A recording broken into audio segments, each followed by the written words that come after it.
asalaamu calaykum halkan laga daawanaysiin oo wanaagga qoyska alla ugu baratay markii ugu dambeeyey. allah u naxariistay waxaa galabta magaalada muqdisho ku geeriyooday fanaanada qaaliga ah Zaynab Xaaji Cali Baxsan. waa kan wariyaheena xasan biiwaaye oo warbixin nooga haya geerida fanaanada Zaynab Cali Baxsan ayaa galabta ku geeriyootay magaaladaasi Muqdisho iyadoona dadka badan inta badan ee Soomaaliyeed ay u soo tacsiiyeen fanaanada uu ku jiro madaxweynaha ra'iisul wasaaraha Soomaaliya Maxamed Cabdullaahi Farmaajo iyo Maxamed Xuseen Roble. dhanka kale Zaynab Cali Baxsan ayaa muddooyinkii u dambeeyay ku xanuunsanaysay magaalada Muqdisho iyadoona la wada ogyahay in Zaynab Cali Baxsan ay ka mid ahayd hobladii caanka baxay ee Soomaaliyeed ee aan taariikhda mar labaad dib ugu soo noqon doonin ee la oran jiray hobladii waa beri xilligii barisamaadka.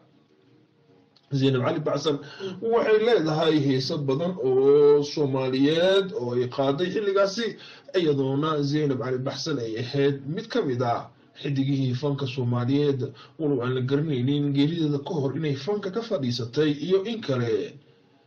Zaynab Cali Baxsan ayaa ahayn fanaanadii ugu horreeyay ee geeriyoota ee ka tirsan hobladooda waa beri iyadoona muddooyinkii u dambeeyay ee tarab u geeriyoonayeen kooxdii la oran jiray hoblada waa beri.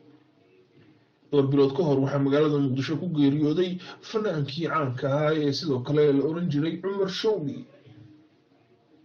faanole farakama qodna hoblada waa beri ee xilligii barisamaadka ayaa iyakana la burburay dowladnimada Soomaaliya oo burburtay 30 sano ka hor iyakana ay la burbureen qaarkoodna ay ku nool yihiin dalka dibadiisa gaar ahaan wadamada Yurub iyo Mareykanka.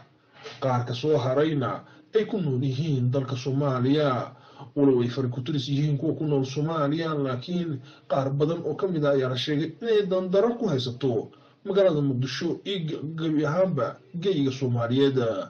allah u naxariisto Zaynab Cali Baxsan oo da'adeeda lagu qiyaasay 80 ayaa ku geeriyootay magaaladaasi Muqdisho galabta.